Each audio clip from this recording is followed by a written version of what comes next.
gente vai fazer a transição, então, para a nossa segunda aula. A gente está recebendo aqui também hoje a professora Júlia Valim. Júlia, dá um oi aí para o pessoal te ver. Olá, oi, gente. Bom dia. A Júlia está substituindo hoje a professora Vânia, né, que é da psicobiologia. Ela está de férias, né, calhou as férias na data que estava prevista. E a Júlia é bióloga, ela é mestre em psicobiologia, está fazendo doutorado, né, está se doutorando em psicobiologia também, no tema de mindfulness e cronobiologia. E já faz parte do nosso grupo de pesquisa há um tempo. E ela vai nos falar, então, sobre os mecanismos de atuação em mindfulness. Então, também a gente vai ter aproximadamente 1 hora, um pouco menos, talvez, um pouquinho mais, mas aproximadamente 1 hora, já incluído as perguntas. Então, fica à vontade, Júlia, se você quiser. Obrigada, Marcelo. Vou só compartilhar A aula. Vocês estão vendo? Está aparecendo, sim. Tá, vou botar aqui no monitor cheio. Obrigada, Marcelo, pela oportunidade. Eu espero conseguir, né, substituir a Vânia com maestria. Só fazer uma pequena correção, eu sou biomédica, Marcelo, não sou bióloga. Eu sou biomédica formada na Unifesp mesmo, e fiz meu mestrado, e agora estou fazendo meu doutorado na psicobiologia da Unifesp também. Só para ver se você estava atento. E eu achei muito legal a Karen vir antes de mim, porque muito do que ela falou, eu acho que agora eu vou conseguir mostrar um pouco dos mecanismos mesmo que estão associados a esses processos que a Karen começou a introduzir. Então, eu achei muito interessante, né, ter essa oportunidade de vir depois dela. Então, eu vou falar um pouquinho sobre os mecanismos de ação do mindfulness, tanto a nível neural, o que acontece no cérebro, quanto a nível biológico. Então, eu vou tentar mostrar alguns marcadores biológicos que também estão associados à prática. Então, eu vou trazer aqui uma breve definição, né, do que é mindfulness, né? Acho que todo mundo aqui também já sabe mais ou menos o que é, que seria atenção ao momento presente sem julgamento da experiência. E aí, grande parte do que eu vou falar aqui, né, nessa palestra, eu me baseei nesse artigo, que é um artigo muito bom, é um artigo de revisão, que ele traz um compilado, na verdade, de diversos mecanismos de ação, principalmente do ponto de vista neurobiológico, de como a meditação do tipo mindfulness funciona. Então, e aí o que ele traz no artigo é que o mindfulness funciona basicamente por promover a autorregulação. E essa promoção da autorregulação vem baseado na modulação desses 4 componentes que eu trouxe aqui do lado.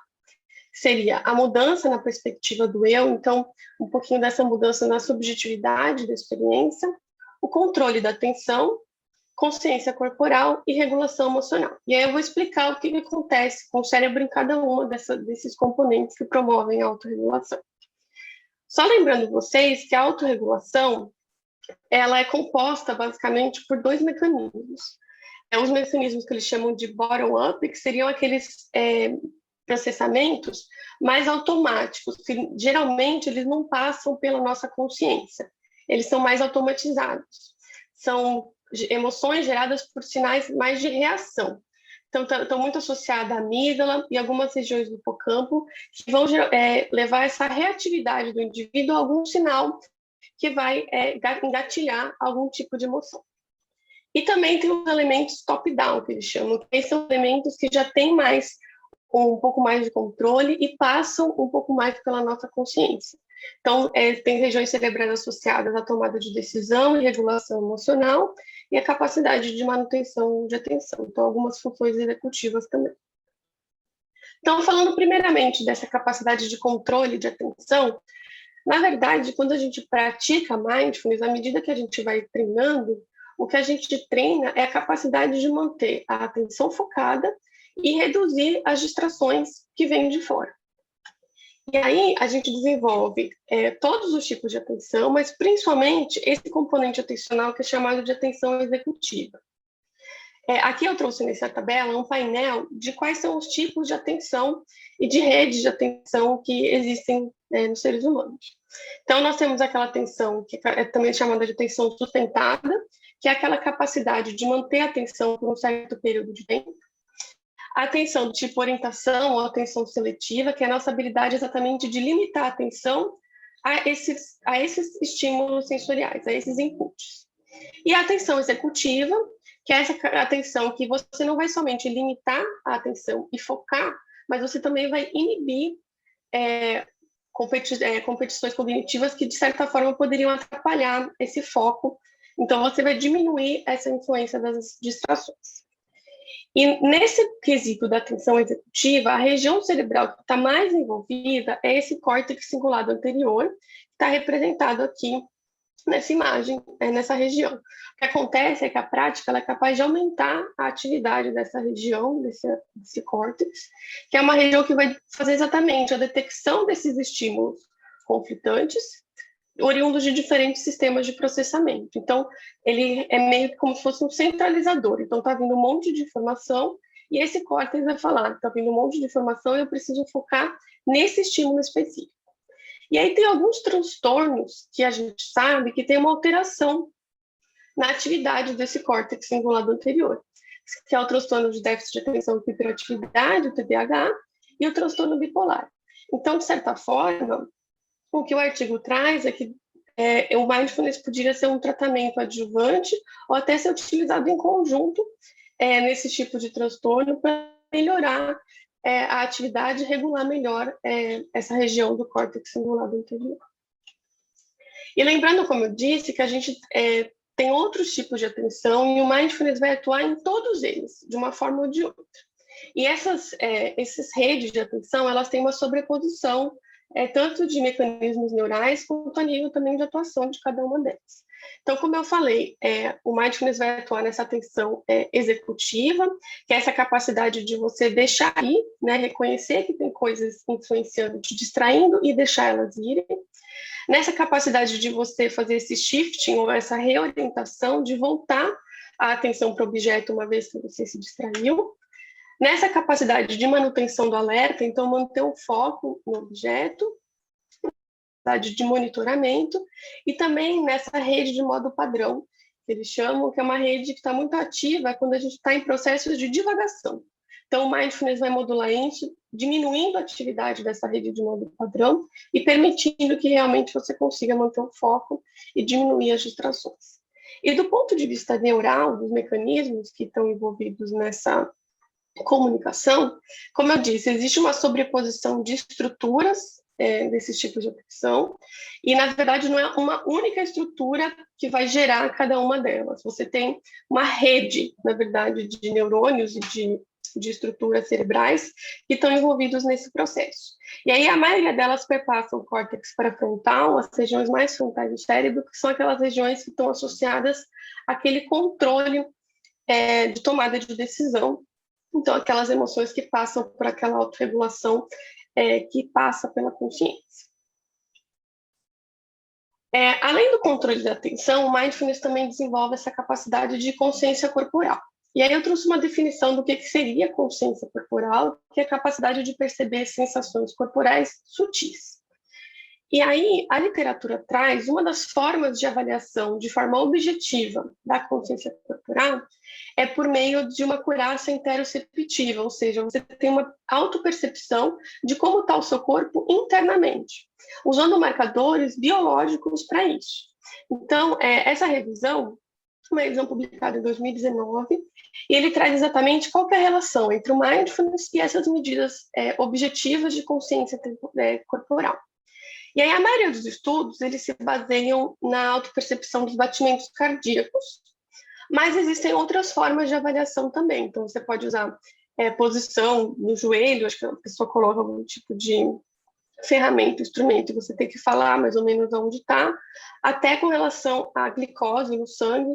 Então, dependendo do tipo de avaliação que você faz, você vai ter uma interpretação diferente do resultado. Mas lembrando que a maioria faz esse tracking dos batimentos cardíacos mesmo. E aí, esse é um artigo de meta-análise, então eles fizeram um compilado, eles pegam um compilado de artigos com uma temática parecida e veem qual que é o efeito principal daquilo. E aí o que eles observaram é que, na verdade, Existe sim um efeito positivo da prática de meditação sobre essas medidas de consciência corporal, um efeito pequeno, mas um efeito significativo. Então, o mindfulness ele é capaz de desenvolver essa consciência corporal. Aqui, no caso, ele está avaliando exatamente essa acurácia interoceptiva, então essa capacidade de eu perceber essas mudanças corporais sutis internamente. Então, esse seria um dos mecanismos pelo qual o mindfulness atua. E aí, falando do ponto de vista cerebral, qual que é a região que está mais associada a esse desenvolvimento de consciência corporal? É a ínsula, que é essa região aqui que está iluminada aqui, em amarelinho, principalmente do nosso lado direito, do hemisfério direito. E a ínsula é uma região cerebral que está muito associada à autocompaixão, empatia e exatamente à autoconsciência. Então, por isso que quando você tá treinado, o treinamento mindfulness, ele aumenta a atividade dessa região da ínsula, que é o que está demonstrado aqui nesse gráfico.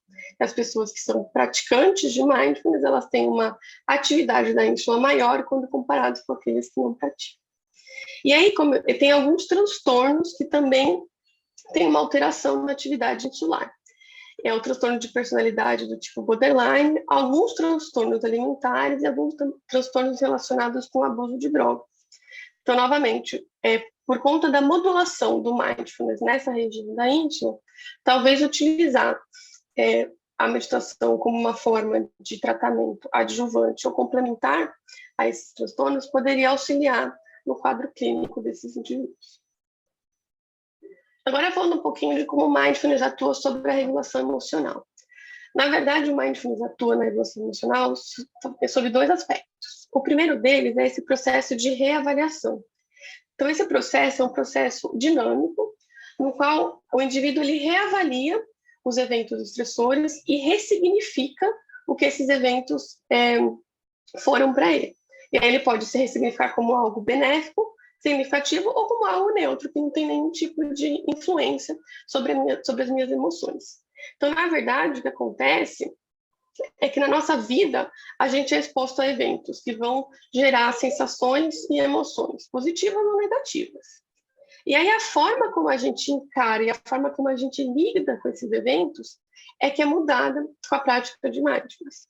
Então, se antes eu tinha uma tendência a focar em eventos negativos, após a prática de mindfulness, o que acontece é o que a Karen falou, chamado decentering, que é essa capacidade de você ampliar o seu olhar e não focar mais somente nesses eventos negativos. Existem eventos negativos, mas também tem os positivos. E aí eu vou integrar a forma como eu vou reagir e eu vou processar isso, vai mudar, porque eu vou integrar esses eventos e não vai ser tudo negativo. Agora eu vou ter um outro olhar para isso e eu vou ressignificar o que esse evento significa para mim. Pode ser bom, pode ser ruim, ou pode ser de certa forma neutro. Não vou mais reagir com tanta emoção em cima desse evento que antes era negativo para mim. E aí existem diversos sistemas neurais que vão levar esse shift, essa mudança e essa reavaliação do que seria aquele evento estressor para mim. E passa exatamente por essa metacognição, o desenvolvimento dessa capacidade metacognitiva. E aí essa metacognição, ela vai envolver regiões do nosso córtex pré-frontal, que é uma região do cérebro que está muito associada à tomada de decisão, mas ela também se comunica com essa região mais primitiva do nosso cérebro, inclusive com aquele córtex cingulado anterior, que eu mostrei anteriormente, que é esse núcleo que vai focar a minha atenção e tirar a minha distração. Então, na verdade, você tem uma comunicação entre diversas redes e diversos sistemas neurais para desenvolver essa capacidade de decentro, essa capacidade de ressignificação. E aí, diversos transtornos também já são descritos que têm alteração nesses sistemas neurais, principalmente de metacognição, como a Karen mostrou, alguns transtornos de humor, transtornos de ansiedade, alguns transtornos de personalidade e também transtornos associados com abuso de drogas. E também, além de fazer essa ressignificação de emoções e sentimentos, o mindfulness também atua no processo de extinção de memórias. E a palavra extinção talvez não seja uma palavra muito boa, porque você não vai limpar essas memórias da sua cabeça. Na verdade, você vai reescrever a forma com que essa memória é acessada, e aí você vai reagir de forma diferente. E aí, essa reescritura dessa nova memória está muito associada à atividade do hipocampo, então, um aumento da atividade dessa região nos indivíduos que têm algum tipo de treinamento em mindfulness. Aqui ele usou o MBSR. Ele observou exatamente um aumento da atividade dessa região após um treinamento de extinção de memórias. Então, na verdade, o que o mindfulness promove é exatamente a capacidade de você reescrever essas respostas que antes eram associadas a certos estímulos. Isso está muito associado àquele condicionamento que a gente faz. Então, vou dar um exemplo. Eu sofri um acidente de carro no sinal do cruzamento entre a rua A e a rua B. E aí, aquele sinal, antes, era um estímulo neutro para mim, ele não tinha nenhum significado. Mas depois desse acidente, eu comecei a associar aquele sinal, aquele semáforo, com algo negativo, algo que me dá ansiedade, algo que acelera meu coração, me faz suar. Então, eu associei um estímulo neutro, um estímulo aversivo a algo que antes era neutro. E aí o que o mindfulness faz é exatamente reescrever. Eu tiro essa associação desse estímulo que antes era neutro para algo negativo e eu reescrevo a forma como eu lembro daquele evento. E aí ele deixa de ser algo tão negativo e eu paro de ter essas sensações, esse aumento de frequência cardíaca, esse suor, eu paro de tremer quando eu passo toda vez por aquele sinal.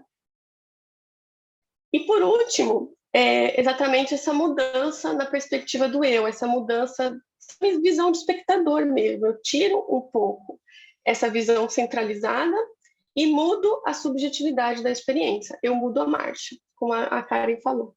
E aí, do ponto de vista cerebral, o que acontece é que é uma mudança de ativação de regiões mais laterais do cérebro para regiões mais frontais. E, como eu disse, essas regiões mais frontais são muito associadas à capacidade de tomada de decisão e à tomada de consciência dessas minhas atividades. E aqui esses gráficos mostram exatamente isso, que aumenta a correlação entre a minha ínsula, que, como eu mostrei anteriormente, é uma região do cérebro que está muito associada a essa capacidade de consciência corporal, e aumenta a correlação entre essa minha capacidade de consciência corporal e essas regiões mais pré-frontais do meu cérebro. Então, aumenta a correlação e diminui com aquelas áreas mais laterais. Então, aqui essa tabela, ela traz exatamente um resumo de quais são esses mecanismos neurais no qual o mindfulness atua. Então, na regulação da minha atenção, e aí vai desde a manutenção do alerta até o retorno da minha atenção e inibição daqueles estímulos que poderiam me distrair. E aí ele traz a participação bastante importante do córtex cingulado anterior. O desenvolvimento de consciência corporal, e na verdade é o desenvolvimento e a capacidade de eu prestar uma atenção maior a essas minhas experiências internas, e aí eu tenho uma participação muito importante da ínsula nesse processo. Aí a regulação emocional por meio daquele processo de reavaliação, então eu vou reagir e processar aquilo que seria aquela emoção de forma diferente, sem julgamento, com aceitação daquilo que está acontecendo, e como eu disse, uma participação importante daquela região pré-frontal do cérebro, e também aquele processo de extinção de memórias. Então, eu altero essa minha reatividade interna, e aí tem a participação, como eu disse, do hipocampo e também da amígdala, que também é uma região muito importante nesse processo de reatividade interna.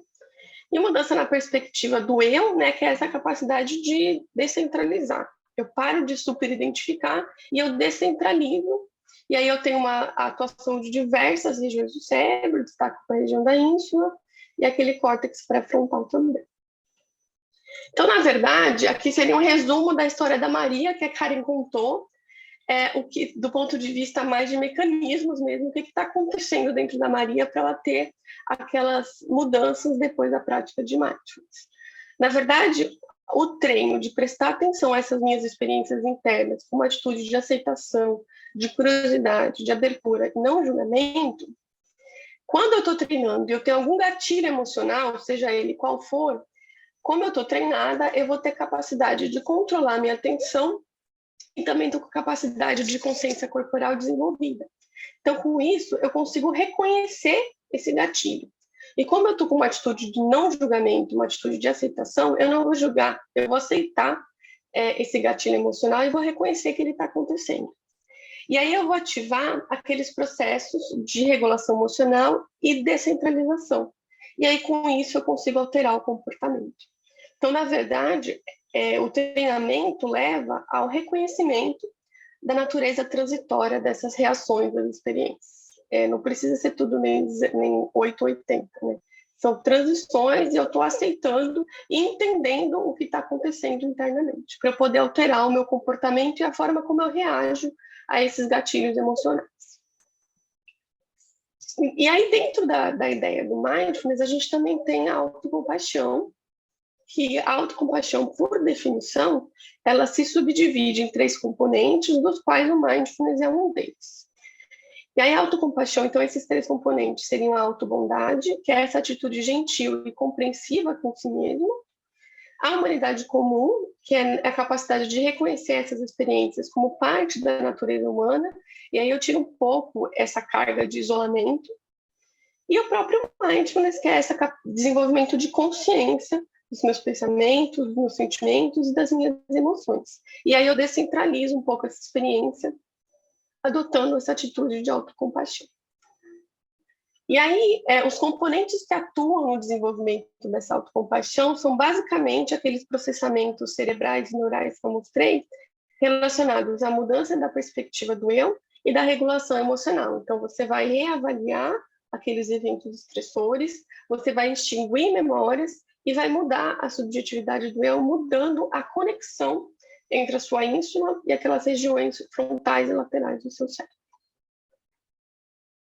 E aí, falando um pouquinho agora sobre marcadores biológicos. A literatura sobre os efeitos do mindfulness sobre esses marcadores biológicos ainda é muito recente, então acho que mais estudos iriam contribuir muito para essa área. Alguns achados já existem, e aí eu trouxe aqui esse artigo de revisão, que é um artigo muito interessante, que exatamente ele traz quais são as medidas biológicas associadas ao MBSR. E aí ele traz uma tabela que resume quais são os marcadores que a gente já sabe hoje em dia que são alterados ou modulados pela prática de mindfulness.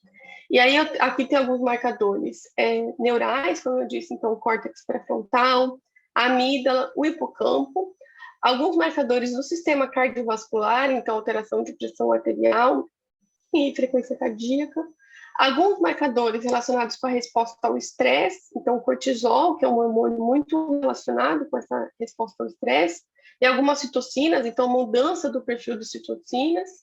O mindfulness também vai influenciar no sistema imune e também alguns outros marcadores do sistema cardiovascular. E aí eu vou mostrar alguns que estão um pouquinho mais bem estabelecidos na literatura para vocês do que a gente já sabe até agora. Então, falando primeiramente sobre... Aqui é um resumo, basicamente, do que a gente já sabe. Esse artigo traz os efeitos para a esclerose múltipla, mas a maioria desses efeitos também são observados em indivíduos que não têm o diagnóstico dessa doença. E aí o que acontece é que o treinamento em mindfulness ele vai mudar o perfil das citocinas. Citocinas são substâncias produzidas pelo nosso organismo que vão gerar ou não inflamação, dependendo do perfil que elas são produzidas. E aí a meditação, o mindfulness, ele é capaz de diminuir as citocinas pró-inflamatórias, ou seja, aquelas que iam induzir esse processo inflamatório, e diminui e aumenta as citocinas anti-inflamatórias, que são aquelas que vão inibir a inflamação. Então, como consequência, você tem uma redução da inflamação. Do ponto de vista cerebral, você também vai ter um aumento da substância cinzenta do cérebro e da conectividade entre algumas regiões do cérebro. E aí isso está muito associado ao melhoramento do processo cognitivo, redução da depressão, da fadiga, e no caso da esclerose múltipla, a redução da progressão da doença. E você também tem uma alteração do tônus simpático e parasimpático por conta da prática. E no sistema endócrino, há uma modulação também do eixo HPA, que é um eixo que está relacionado com a resposta ao estresse. E aí é uma diminuição da produção de cortisol e da noradrenalina, adrenalina como neurotransmissor. E aí, trazendo aqui o efeito específico do mindfulness sobre o cortisol, Esse aqui é um artigo de revisão que ele traz exatamente uma discussão mesmo sobre como o cortisol tem sido utilizado como marcador de melhora do estresse no protocolo de NBSI. E o que eles trazem é que o cortisol ele é uma medida promissora e candidata para você avaliar a eficácia da intervenção. E aí, aparentemente, ele parece ser responsível a essas intervenções, ou seja, o mindfulness tem efeitos benéficos sobre a produção de cortisol. Mas ele traz aqui que é importante você não olhar o cortisol isolado, somente cortisol, tentar avaliar outros glicocorticoides ou outros marcadores, como, por exemplo, as citocinas, para ter uma medida um pouco mais robusta sobre o efeito do mindfulness sobre esses marcadores de resposta inflamatória e relacionados ao estresse. Também a literatura traz que existe um efeito importante do mindfulness sobre mecanismos epigenéticos. Então, só para quem não sabe da audiência, o que é epigenética? Epigenética são alterações reversíveis na expressão gênica sem modificar a estrutura do material genético. Então, você altera a marcação do DNA, você não altera a estrutura, a marcação do DNA, e dependendo de como esse DNA está marcado, ele vai induzir ou não a expressão de alguns genes. E quando a gente fala de mindfulness, aqueles genes, aquelas marcações epigenéticas que eles observam, que são mais alteradas pela prática, são aquelas relacionadas com inflamação, envelhecimento celular e depressão. Essa aqui é uma revisão de 2019, uma revisão relativamente nova, e ela traz exatamente quais são esses mecanismos epigenéticos que estão relacionados com a meditação. Então, quem quiser depois se aprofundar, eu vou deixar aqui a referência. E aí, só para lembrando, para quem também não sabe, essas marcações epigenéticas, elas se dão exatamente pela relação do indivíduo com o ambiente. E aí, esse ambiente, ele pode ser interno, ou seja, dentro do útero ainda, esse ambiente pode levar a marcações epigenéticas diferentes e pode ser associado ao estilo de vida. Então, a própria prática de mindfulness, alguns hábitos, como de fumar, consumo de drogas, dieta também é muito importante, a prática ou não de exercício físico, tudo isso vai influenciar esse quadro, esse epigenoma, né, essa marcação epigenética global do material genético. E aí, dependendo de como essa marcação é feita, você pode ter genes mais ou menos ativos. Isso pode ter um efeito benéfico ou não para a sua saúde. E esse quadro aqui ele é muito legal porque ele mostra exatamente o efeito dessa marcação epigenética ao longo das gerações. Então, aqui, nessa geração 1, ele traz exemplo de uma mulher que fuma. E enquanto ela está fumando aqui, ela está grávida, dessa mulherzinha vermelha. Só que nós, mulheres, quando a gente está ainda sendo gerada mesmo no útero, a gente está exposta a fatores intrauterinos e também estamos formando os nossos gametas. Nós nascemos com todos os nossos gametas já formados que a gente vai usar para o resto da vida. Está marcado aqui em azul. Então, na verdade, essa mulher aqui que está fumando, ela está alterando não somente o ambiente epigenético da filha dela, que está em vermelho, mas também da neta dela, já que ela está formando, a filha dela está formando os gametas ainda no útero dela. Então, o que acontece é que essa marcação epigenética ela é levada para a filha dela e a filha dela passa para a neta dela. Então, mostrando esse efeito transgeracional dessas marcações epigenéticas. Se essas marcações forem feitas nas células germinativas que vão dar origem aos gametas, você pode passar essa marcação entre as gerações. Outra evidência científica do efeito do mindfulness sobre esses marcadores biológicos é o efeito sobre o tamanho dos telômeros. Os telômeros são as extremidades dos cromossomos, então como se fossem capinhas, assim, tipo cadarço, que tem aquela capinha no final, aquela capinha é o telômero. E esse telômero ele tem uma função de proteger esse material genético. E aí, à medida que a célula vai se dividindo, ela vai perdendo essa capinha e aí o tamanho do telômero vai diminuindo. Então, o telômero, na verdade, ele é um marcador de envelhecimento celular. E quando o estudo mostra, inclusive o estudo do próprio Marcelo, esse aqui, é que a meditação de Zen, ela é capaz de não deixar reduzir tanto o tamanho desses telômeros naqueles indivíduos que são meditadores de longo prazo. Então, é como se a meditação, de certa forma, fosse um protetor, um fator protetor contra o envelhecimento celular. E aqui é uma meta-análise que mostra exatamente qual que é o efeito dessa meditação do tamanho telomérico, que tem um efeito significativo, não é um efeito muito grande, mas é um efeito significativo, mostrando, então, que a meditação realmente ela é um fator protetor contra esse envelhecimento. E aí, todas essas alterações que a gente tem por conta do treinamento em mindfulness, a gente vai alterar esses processos cognitivos, emocionais e atencionais, que vai levar a estados mentais. Acho que agora. Levados a estados mentais, vai mudar a forma com que eu me relaciono com o mundo e comigo mesmo.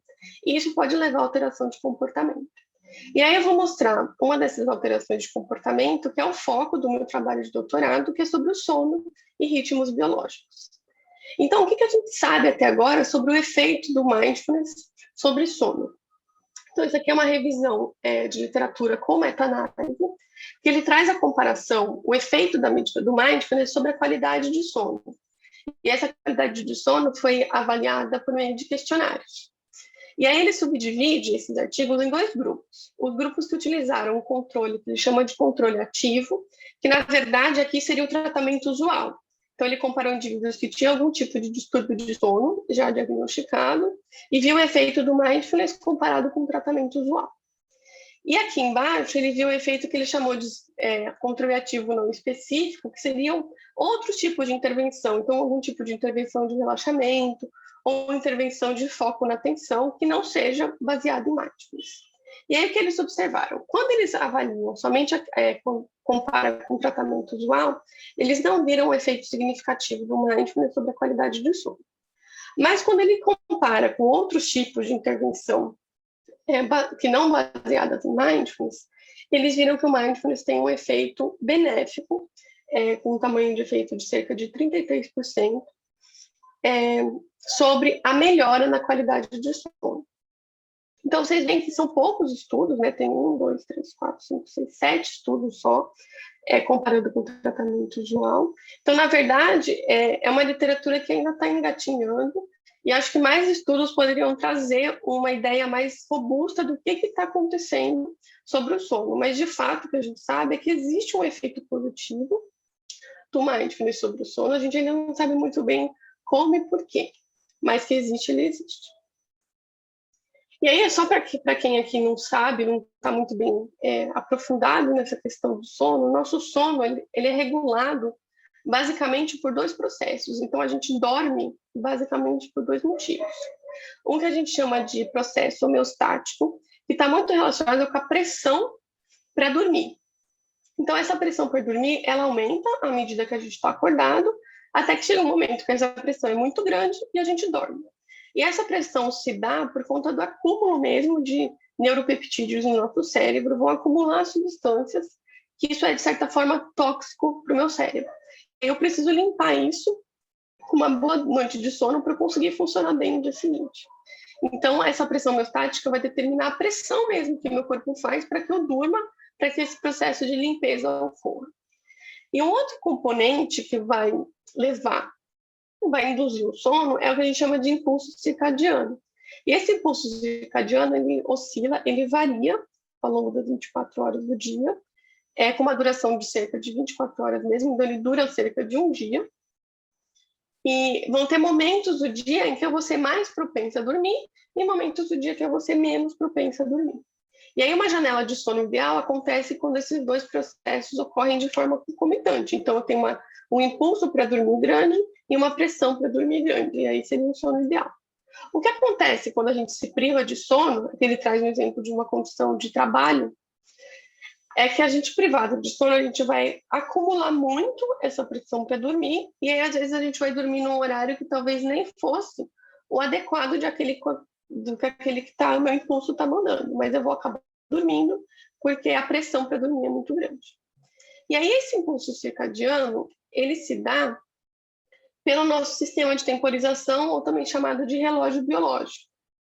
E esse sistema de temporização, ou meu relógio biológico, ele é um sistema, na verdade, muito complexo do nosso organismo, e ele é muito Sincronizado, na verdade, ele é marcado pelas pistas temporais.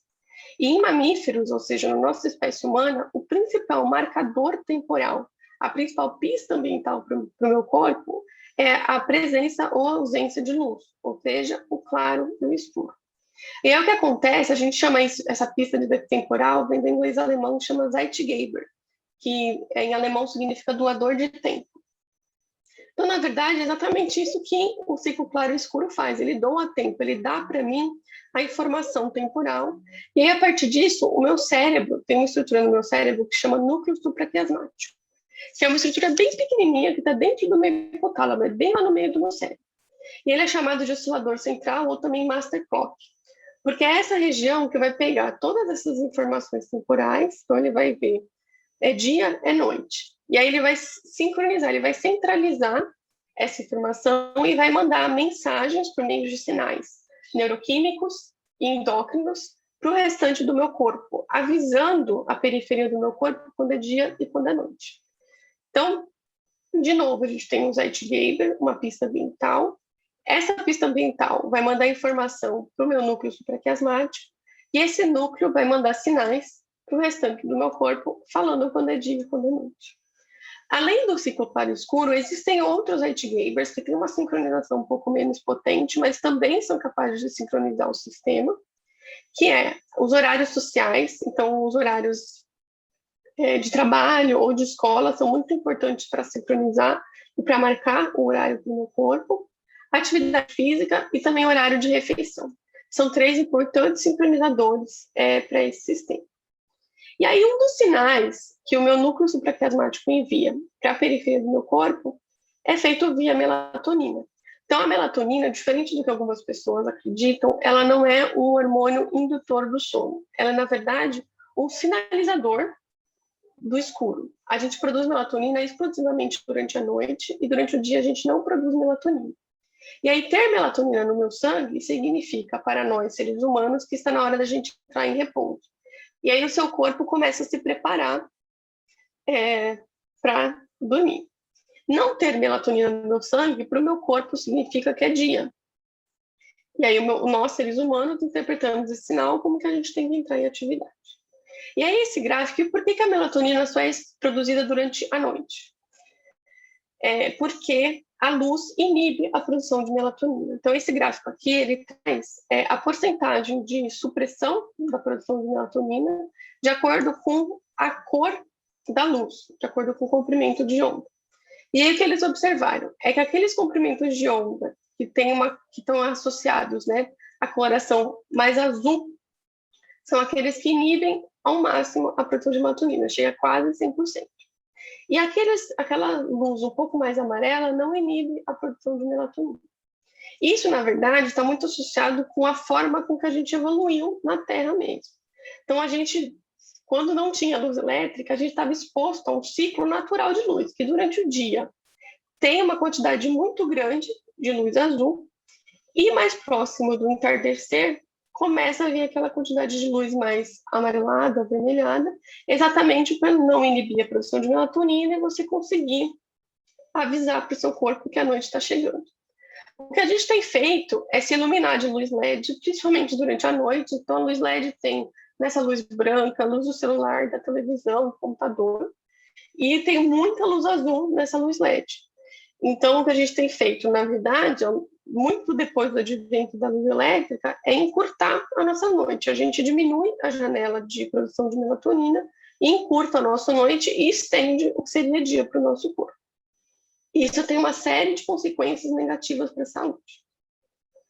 E aí, como eu disse, é importante que a gente tenha melatonina durante a noite e não ter melatonina durante o dia. E por quê? Porque a melatonina ela tem os efeitos que a gente chama de efeitos imediatos, que estão associados exatamente à presença dela no sangue durante a noite, e tem os efeitos prospectivos, que estão relacionados com a falta dela durante o dia.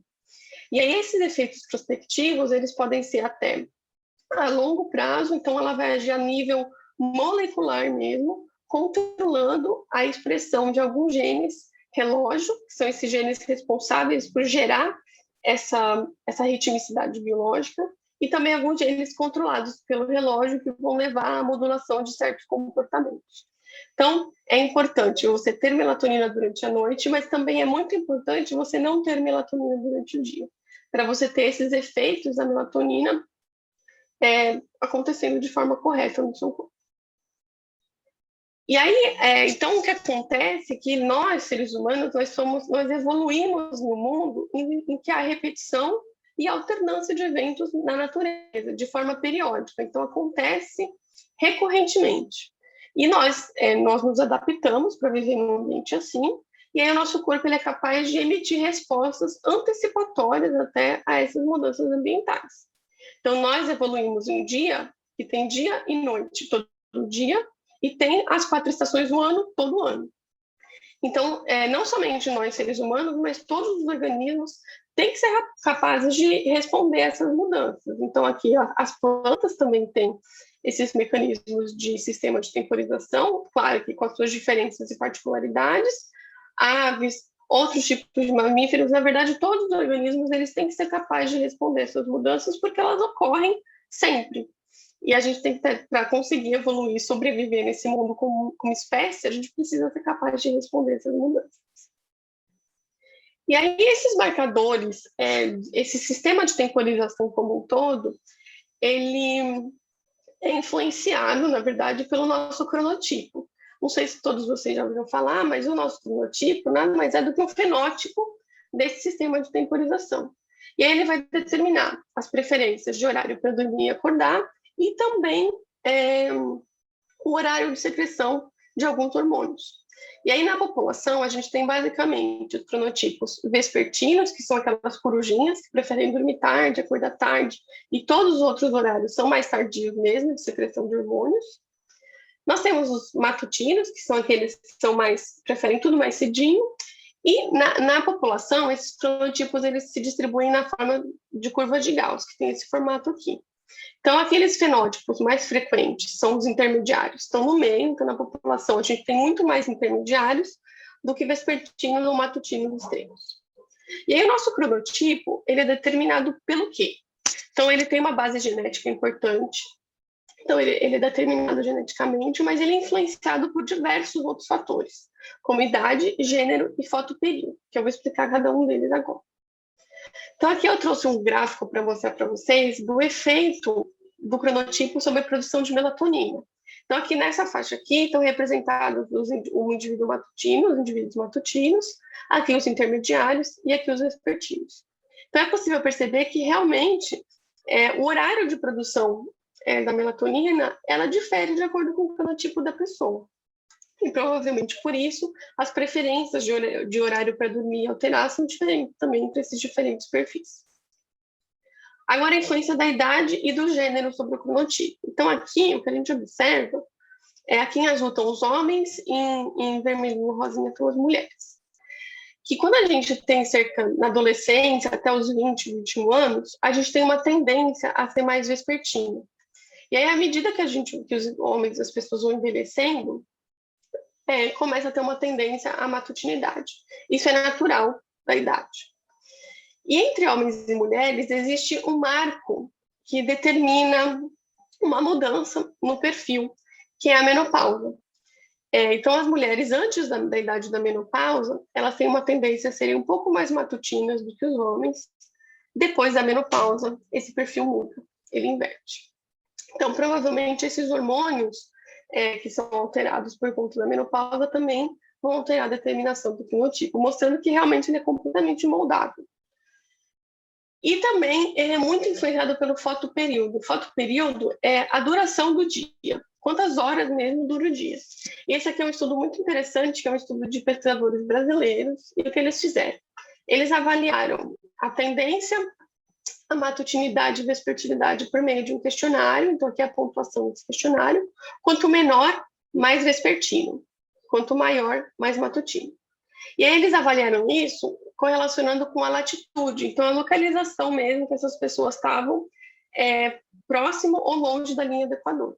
E o que eles viram foi uma correlação negativa. Ou seja, aquelas pessoas que estavam mais longe da linha do Equador tinham uma tendência à vespertinidade. E isso está muito associado à quantidade de luz que esse indivíduo está exposto. E por quê? Dependendo da estação do ano, os indivíduos que estão próximos da linha do Equador, não há muita diferença na duração do dia entre verão e inverno. À medida que a gente vai se afastando da linha do Equador, o que a gente observa é que no verão o dia ele é mais encurtado, desculpa, no inverno o dia é mais encurtado e no verão ele aumenta. Então essa alteração da duração do dia e consequentemente da quantidade de luz que incide nessas localizações vai levar a essa modulação diferente do fenotipo, dependendo do local que a pessoa está localizada no globo mesmo.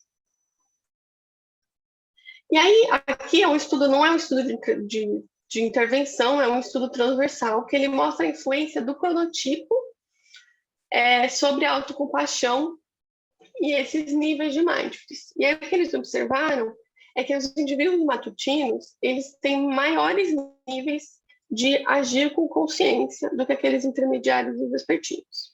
Além disso, eles também tinham maiores níveis de mindfulness, né, essa capacidade de consciência e autocompaixão no geral, do que os intermediários e os vespertinos. Então, mostrando que, de certa forma, os matutinos são um pouco mais beneficiados nesse contexto de mindfulness do que os vespertinos. E aí a gente não sabe muito bem, como é um estudo transversal, a gente não pode estabelecer causa e consequência. E a gente não sabe muito bem se isso está associado a alguma alteração intrínseca mesmo dos vespertinos, que geram essas modificações de autocompaixão e de mindfulness, ou se é algo mais secundário, porque a nossa sociedade ela é muito mais permissiva com os matutinos do que com os vespertinos. A gente entende muito melhor os matutinos.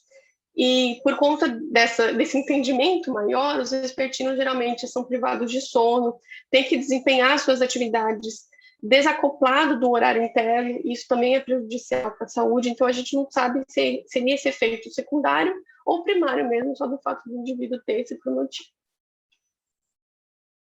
E aí, trazendo um pouquinho do como é que está a literatura sobre mindfulness e relógio biológico, eu fiz uma busca básica no PubMed e não tem nenhum estudo avaliando especificamente mindfulness e cronobiologia. E aí é o que a gente espera, eu, Marcelo, a Vânia, trazer um pouquinho, contribuir um pouco com essa literatura e trazer quais seriam os efeitos do mindfulness sobre os ritmos biológicos mesmo, em estudantes universitários. Então, esse aqui é um estudo de doutorado e a gente espera, né, espero que ano que vem a gente tenha uns resultados legais para trazer e adicionar um pouquinho de conhecimento sobre esse campo que ainda é raro, né, não tem nada descrito. Eu queria agradecer a vocês a atenção, agradecer ao Marcelo pelo convite e a Karen pela excelente palestra que ela deu antes de mim. Foi muito mais fácil introduzir os assuntos. Esse aqui é meu e-mail, eu estou à disposição para quem quiser referência, quiser conversar um pouco mais. Aqui eu coloquei o endereço do meu Instagram também, para quem quiser dar uma olhadinha lá. E é isso, muito obrigada.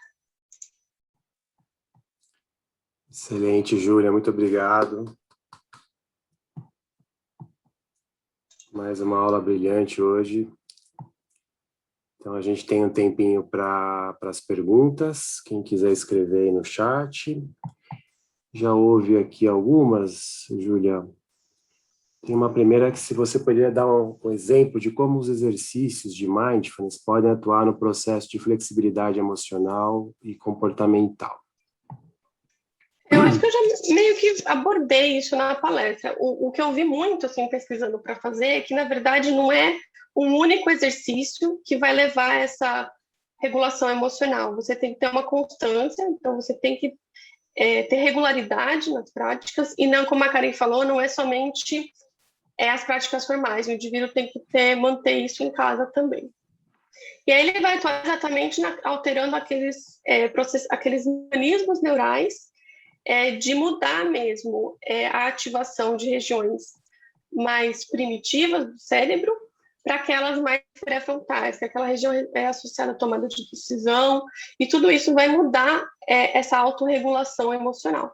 E aí a pessoa ela vai conseguir reagir e ressignificar esses sentimentos e emoções que ela sente. Na verdade, ela não vai parar de sentir, ela só vai mudar a forma com que ela se relaciona com esses sentimentos. Obrigado, Júlia. Tinha mais uma pergunta sobre os fatores epigenéticos relacionados à mindfulness. Acho que você citou também, mas se você quiser fazer um resumo. Uhum. É uma área também que está engatinhando ainda, né? O que a gente sabe é que a prática de mindfulness ela é capaz de alterar exatamente essa marcação no material genético. E aí ela vai ativar mais ou menos genes relacionados principalmente com a resposta inflamatória, processo de envelhecimento celular e também alguns genes associados à depressão. É o que a gente sabe até o momento. Acho que a gente precisa ter mais estudos que mostrem exatamente essas evidências para bater o martelo. Legal. Vou só fazer mais uma aqui, depois abro para a Carol, que está com a mão levantada ali. É isso mesmo, Carol? Legal. Em relação aos estudos de impacto na qualidade do sono, de mindfulness, se algum monitorou o horário de prática influenciando nos resultados? Não, eles monitoraram aquele artigo que eu mostrei, eles monitoraram o follow-up, se fizeram ou não follow-up. E aí é claro que aqueles que fizeram tinham resultados benéficos e, como eu disse, está associado muito. Eu não vi com relação ao horário, mas eu vi com relação à frequência. Então, aqueles que mantiveram uma frequência regular tinham resultados melhores, mas de horário eu nunca li. Uma das perguntas que está por trás, né, do doutorado da Júlia, a gente vai tentar começar a responder. Espero. Carol, pode falar? Desculpa, eu vou falar porque o meu teclado, ele tá todo com erro, eu não ia conseguir digitar. Mas, Júlia, eu queria perguntar, eu lembro que há algum tempo atrás, eu li um artigo de 2013, eu lembro só o ano do artigo, não sei por quê, mas eu não lembro o título, que era sobre se mindfulness é uma prática top-down ou bottom-up. E pela explicação que você trouxe, eu não sei se eu fiz uma leitura correta, mas eu acredito que ela se aproximaria muito mais de uma forma, então, que seria top-down, de eu conseguir ressignificar aquilo, passar por uma ressignificação cognitiva e não só de uma menor resposta amigdaliana ou algo assim. Tem mais estudos que falam sobre isso, assim, que chegaram a algumas conclusões dessa forma? Eu confesso que eu não li preparando para essa palestra, nenhum estudo relacionando essa mudança, né, esse shift. Mas eu acredito que seja exatamente isso que você falou, que você tem uma mudança da reação para trazer essas emoções para a consciência e não, né, nessa reatividade. Mas acho que o Marcelo talvez ele tenha até mais a contribuir do que eu nesse assunto. Obrigada, Júlia. Tem alguns estudos, sim, Carol, mostrando que com o passar do tempo, né, na regularidade de prática, as ativações vão acontecendo de maneira diferente. Então, começa realmente mais top-down, né, mais córtex pré-frontal, e depois passa mais para a região da ínsula. Então, tem alguma evidência mostrando esse desenrolar, esse desenvolvimento, né, diferente, passando para bottom-up. Mas os dois sempre vão acontecer, né? Mas você vai ativando de maneira diferente ao longo do tempo de prática. Tá certo. Obrigada, Marcelo. Mais alguma pergunta, pessoal?